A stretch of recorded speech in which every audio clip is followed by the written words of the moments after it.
Bienvenidas y bienvenidos a este su programa de Ética TV, programa de ética ciudadana, en el que intentamos reflexionar sobre los desafíos éticos que tiene la sociedad dominicana, de forma que nos podamos orientar hacia una sociedad más justa, más democrática, que implique el bienestar de todos los ciudadanos y ciudadanas, y que esto lo construyamos entre todas y todos. Así que para nosotros es un placer estar nuevamente con ustedes. Como han podido ver, Leonardo y yo nos estamos turnando este programa también para ayudarnos en los tiempos y en las complicaciones de los horarios. Así que esperamos realmente que podamos seguirle acompañando en estas reflexiones tan importantes. En el día de hoy tenemos un invitado especial, a Miguelito Teodor Lafler. Bienvenido, Miguelito. Gracias por la oportunidad. Como ya reitera, mi nombre es Miguelito Teodo Lafler. Gracias. Bien, Miguelito, para nosotros es un placer tenerte a ti por acá, porque tener una figura joven, para nosotros siempre traer personas jóvenes, y también estamos deseosos en nuestro programa de contar con personas que desde los desafíos que tiene la realidad dominicana participan como activistas o como implicados en grandes desafíos que tiene la sociedad dominicana frente a grupos poblacionales. De tal manera que no solamente estemos teorizando desde quienes la distancia interpretan y analizan realidades, sino escuchar a los mismos implicados en los procesos sociales y en la vida cotidiana para que den su parecer sobre la vida que deseamos, la vida que aspiramos, y también nos ayuden a pensar sobre los criterios que nos pueden conducir hacia una sociedad más justa, inclusive, donde haya equidad, donde haya mayor democracia. Así que estamos muy contentos de tenerte a ti con nosotros hoy, Miguelito, aquí en este espacio. Gracias por la oportunidad y esperemos que sea de beneficio o de bienestar para todo este espacio. Bien, Miguelito, primero que la gente conozca de dónde tú vienes, de qué sector tú vienes y a qué te dedicas. Bien, mi nombre es Miguelito Teodo Lafler. Vengo de la provincia de Receibo. Soy activista social, defensor de derechos humanos y a su vez integrante del movimiento reconocido en la República Dominicana que lucha para la integración plena de los derechos humanos de los dominicanos de ascendencia haitiana. Y de eso queremos hablar en el día de hoy. Para nosotros hablar del tema, de los desafíos que implica en República Dominicana la inclusión de los dominicanos y dominicanas de ascendencia haitiana en la realidad dominicana.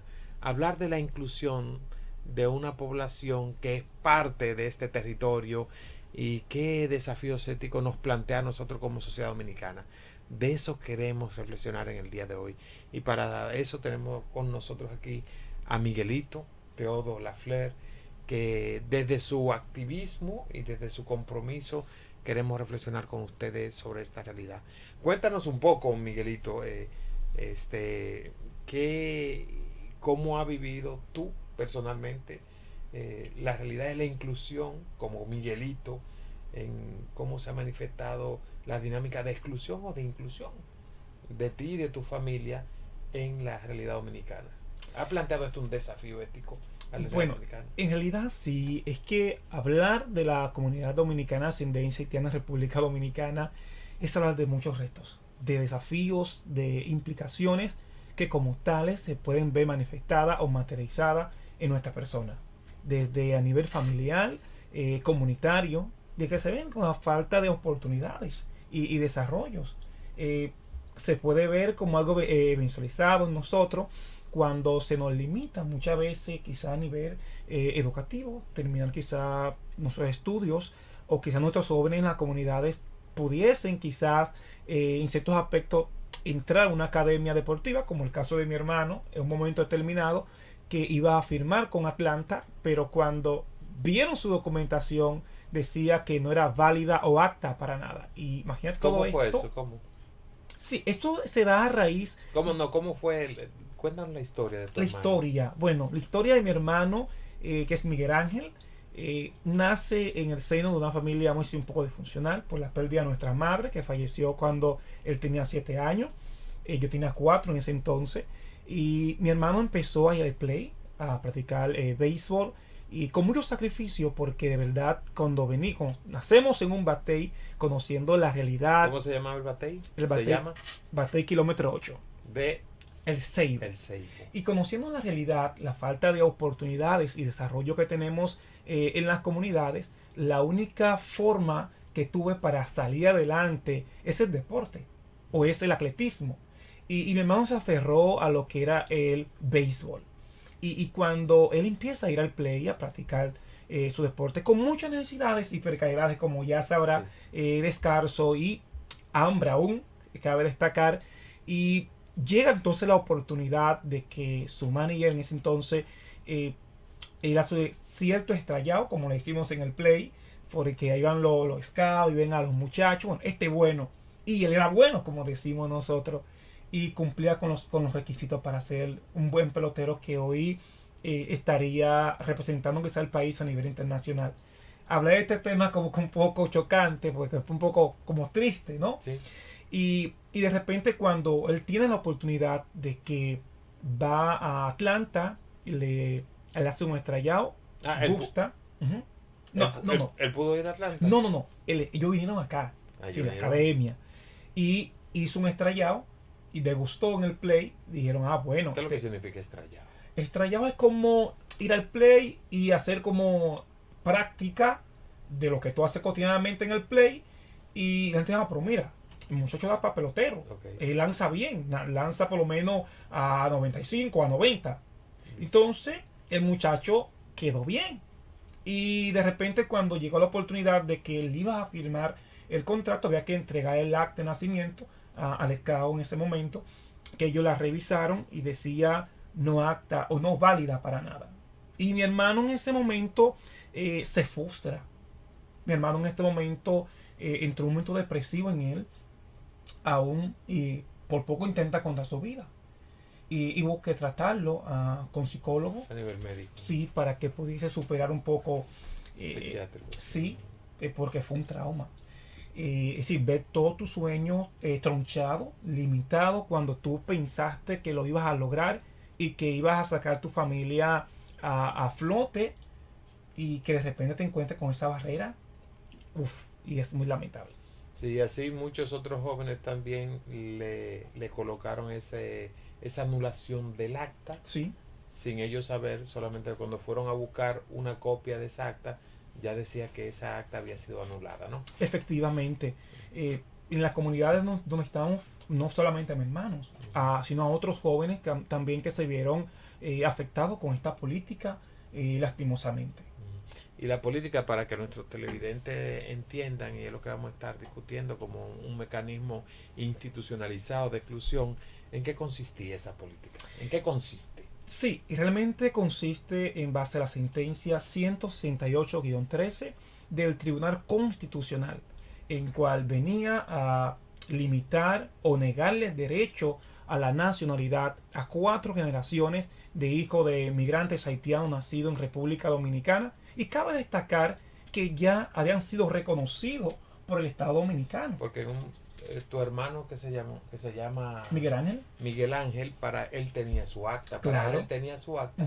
El problema fue cuando fue a sacar una copia, ya decía que estaba anulada. Efectivamente, cuando fue a sacar la cédula ya, porque incluso el extracto de la cédula se le habían entregado, que solamente era entregar el plástico.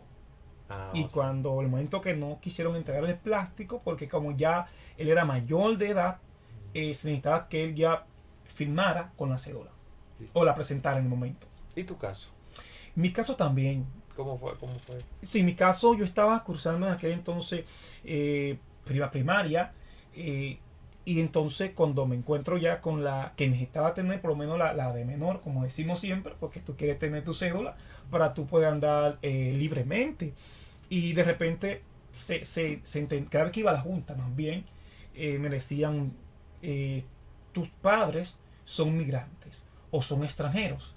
Y yo decía, pero ven acá, pero yo nací acá, mi documentación dice que yo soy dominicano de pleno derecho. ¿Y cómo ustedes me niegan ese? ¿Ya qué edad tú tenías? En ese entonces tenía como 16, aproximadamente 15 y 16. Sí. ¿Y qué implicó esto para ti? Bueno, limitaciones a yo poder desarrollarme como persona y continuar mis estudios, porque la había dejado. No. Y te atrasó entonces el volverte a incorporar nuevamente. Efectivamente. Sí, vamos, este es el caso que tenemos para discutir en este día. ¿Qué desafío ético ha implicado esta denegación de derechos y de oportunidades a una gran población de dominicanos cuyos padres fueron inmigrantes haitianos? Entonces queremos dialogar sobre esto. Vamos a hacer una pausa y en breve seguimos desarrollando esta reflexión aquí con Miguelito Teodor Lafleur. Lafleur.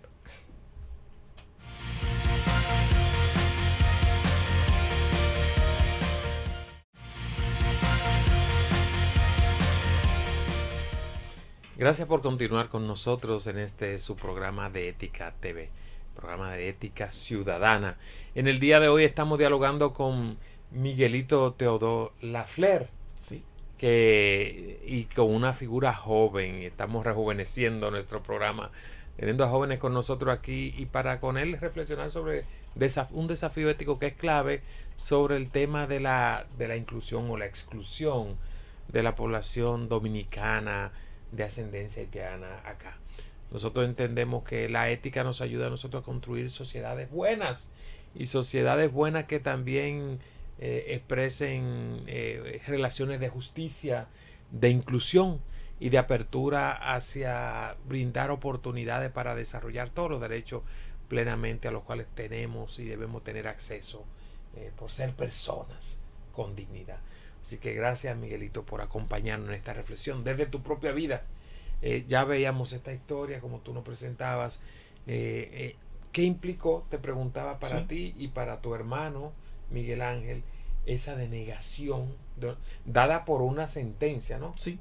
Por una sentencia que al mismo tiempo judicializaba un acto que excluyó entonces y que tronchó las oportunidades de una gran población de jóvenes?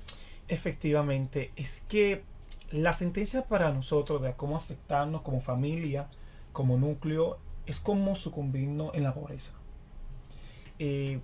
A un nivel de vulnerabilidad, de que nos deja como en una situación de entre la espada y la pared. Es decir, como que nos deja más retos, más desafíos. Es decir, tú necesitas esforzarte ahora un poco más de lo que tú puedes dar. Aún en medio de las precariedades que ya se tienen, Sí. ponerte la barrera todavía a una distancia aún mayor o a una altitud. A una cima que a veces no podemos quizá escalar hacia allá. Pues si tuvieran solo mecanismos para hacerlo, bueno, les quitaron la barrera. Pero la barrera entonces aún eso permanece. Interesante, porque fíjate cómo desde las políticas, Uh-huh. el quehacer político nos llama a buscar cómo gestionar para que en lo público y en el diálogo con las poblaciones, los estados deben más bien buscar abrir las oportunidades a las poblaciones, de tal forma que las vulnerabilidades que hay puedan irse abriendo oportunidades a los sectores más vulnerables. Esto fue todo lo contrario, abrirle ponerle más barrera a una población que ya estaba en una situación de precariedad y de vulnerabilidad. Sí, porque es que cuando te encuentras con las barreras que ya dices, que son efectivamente así, no sigues excluyendo. Es decir, si el Estado está para proteger y para garantizar derechos, entonces, ¿por qué el Estado se encarga de negarnos estos derechos fundamentales en cual nos corresponde como dominicanos, como parte fundamental de la sociedad dominicana? El Estado trata de excluirnos y negarnos derechos fundamentales. Y esto es algo que no tiene precedente cuando es el mismo órgano que tiene que regularizar o proteger y garantizar derechos, es quien te lo quita. O sea, quien está para protegerte es quien te está violentando derechos fundamentales consagrados en nuestra propia constitución, en nuestra propia Carta Magna. Entonces, ¿qué le deja a los demás individuos? Sí, y cuando hablamos aquí de ética estamos hablando precisamente de derechos. Es importante que entendamos que la ética, el referente fundamental de la reflexión ética son los derechos humanos hoy día. O sea, el concierto de comunidades internacionales reunidos, vislumbrando hacia dónde tenemos que caminar y orientar nuestras sociedades, ha construido un cuerpo de valores y de horizonte, al cual la humanidad, si se quiere dar un horizonte de felicidad, de bienestar, de democracia, de justicia, ha construido ese cuerpo que son los derechos humanos, en el cual entonces articulamos los estados para que sean garantes de ese horizonte de felicidad, de justicia, de bienestar colectivo. Es contraproducente que un estado coloque barreras a una población que ya se encuentra en una situación de vulnerabilidad, denegándole un derecho adquirido. Efectivamente. Y hablar de estas condiciones de vulnerabilidad que ya estamos por condición, porque es decir, muchas veces hablar de los batalles es hablar de condiciones de comunidades aisladas, de comunidades que carecen de los más elementales servicios básicos, lamentablemente, y estamos ahí en las comunidades.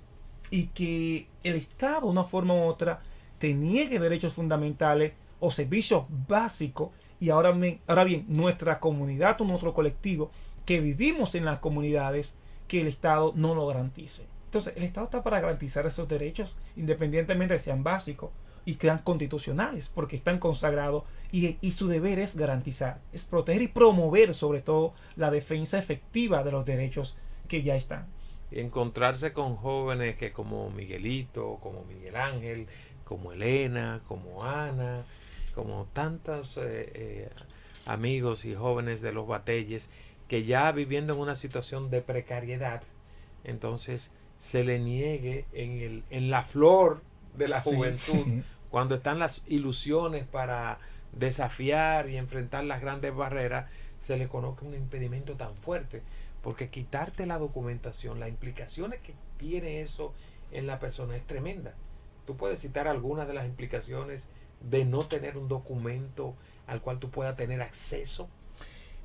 Ejemplo, la falta de un trabajo digno, la libertad de tránsito.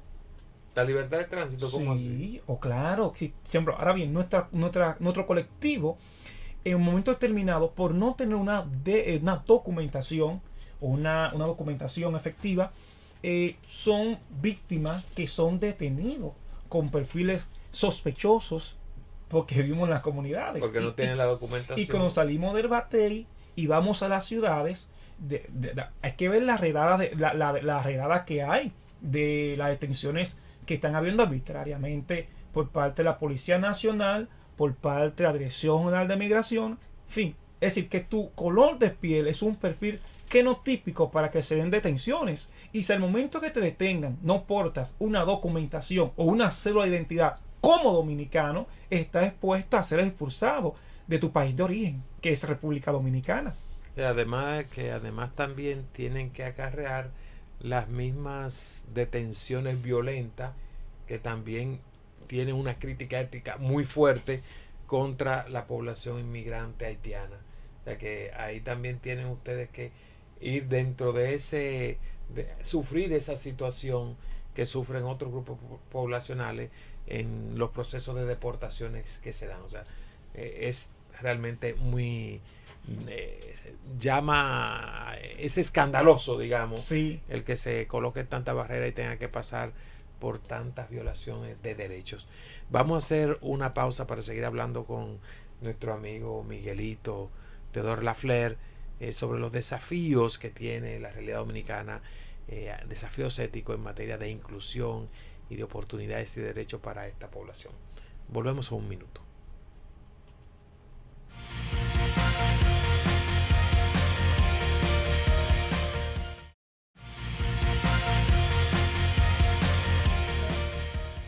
Gracias por permanecer aquí con nosotros en esta interesante reflexión sobre los desafíos éticos respecto a la inclusión de la comunidad de los dominicanos y dominicanas de ascendencia haitiana aquí en el país. Hemos estado dialogando con Miguelito Teodoro Lafleur, que es originario del Ceibo, de uno de los batalles, el kilómetro 8, y que forma parte también del movimiento Reconocido. Miguelito nos explicaba en el segmento anterior sobre el tema de las implicaciones que ha tenido esa denegación del derecho, de los derechos a una documentación, y que ha tenido implicaciones varias. ¿Tú puedes mencionarnos otros elementos, implicaciones en lo cual ha redundado en la vida cotidiana de ustedes? Sí. Ejemplo, la falta de terminar sus estudios es una de esas como limitaciones que nos encontramos cuando no tenemos una documentación efectiva o una nacionalidad efectiva, la barrera educativa. Es decir, que muchos de los jóvenes, cuando con la falta de documento, no pueden terminar mucho lo que sería la secundaria y algunos no pueden terminar la universidad y tampoco les permiten inscribirse en la universidad. Ejemplo, los jóvenes del grupo B, a muchos de ellos lo están expulsando de las universidades porque su residencia y sus cédulas de extranjero que le entregaron se encuentran vencidas. Y encontrarse vencida, entonces lo están sacando o exigiéndoles que renueven, que en Corea es algo bien complicado en el país.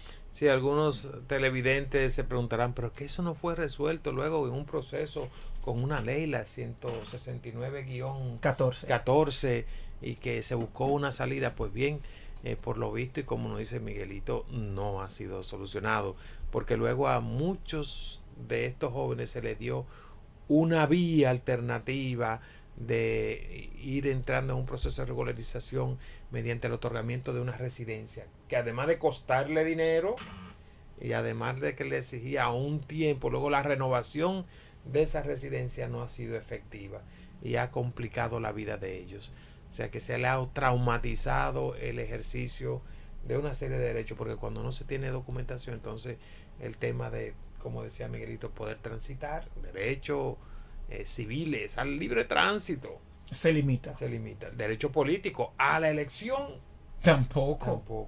Derecho a la educación, como dice Miguelito, algunos que no han podido ahora renovar la residencia, que no hay por qué tener una residencia si había nacido aquí y nunca se le dijo que no era dominicano. Pero en fin, en esas dinámicas impensables que suceden en nuestros países, tuvimos gente que se le negó el derecho a esa documentación. Importante que ¿qué estamos haciendo, Miguelito? En ese ejercicio ético también implica un compromiso. Sí. Para ti, como en esa negación que ha implicado, y para ti y para otros tantos jóvenes, ¿cómo han estado ustedes luchando por llegar a un ejercicio pleno de sus derechos? Primero es que O en la búsqueda. Sí, promovemos los derechos humanos, como ya reiteramos, que los jóvenes entiendan las implicaciones de que asuman su dominicanidad y que abracen ese derecho fundamental. Sobre todo también a nivel de Estado, le hacemos llamado al Estado dominicano de una forma a través de actividades sociales, comunitarias, notas de prensa, en fin, de llamar la atención del Estado dominicano y que entienda de la realidad que viven los dominicanos y dominicanas de ascendencia haitiana en las comunidades vulnerables que ya están acá. Entonces que el Estado necesita garantizar... Que ya estamos acá. Sí, que ya estamos acá. Y que el Estado necesita garantizar los derechos. Y siempre promovemos la defensa. Y más que debe. Para eso existe el Estado. Pero lastimosamente aquí no pasa lo mismo. En cual no defiende, no promueve derechos. ¿Y qué hacemos? Seguimos proclamando, exigiendo al Estado dominicano a través de acercamientos que hemos buscado, como si la mil y una forma de acercarnos al actual gobierno incumbente que se encuentra, para que pueda acercarse y conocer y seguir conociendo la realidad de los dominicanos de ascendencia haitiana. No es que no lo sabe, él lo sabe perfectamente, pero hacen caso omiso las autoridades. Sí, interesante. Y para el ejercicio que hace Miguelito junto a otros tantos desde el movimiento reconocido, ¿no? Sí. El llevar una lucha de manera colectiva, el articularse para juntos luchar por sus derechos, es también llevar la ética no al discurso, sino a la acción. Y yo quiero mencionar que cuando reflexionamos sobre ética, estamos reflexionando sobre este tipo de realidades y de derechos. Y al ampliar los derechos a las poblaciones que están más vulnerables, es también humanizarnos a nosotros mismos y ampliar los derechos a nosotros mismos también. Así que Te vamos a dar las gracias, Miguelito, por realmente acompañarnos a reflexionar sobre este tema. Que cada vez que se lucha por la inclusión de un sector, ampliamos la realidad de bienestar para toda la sociedad y nos humanizamos todos. ¿Tú quisieras dar unas últimas palabras en el que quisiera compartir con nuestros televidentes? Bueno, sí, es como hacer un llamado a la sociedad dominicana en general, como parte fundamental que somos, de que la lucha de dominicanos de ascendencia haitiana es una lucha social que la sociedad en general debería de asumir y conocer, y que conozcan las realidades de los que los jóvenes que se encuentran a su alrededor están pasando por la negación de derechos constitucionales, siempre los constitucionales, que son garantes que el Estado necesita promover, porque están ahí los derechos y solo tenemos que promoverlo y exigirlo de forma específica. Así que cuando hablamos de valores, hablamos de la empatía, de la solidaridad, del acercamiento, de la justicia. Bueno, ahí tenemos un horizonte ético y de grandes desafíos. Gracias por acompañarnos en su programa para reflexionar sobre la ética y una ética de lo concreto, de ética ciudadana. Nos vemos en una próxima entrega.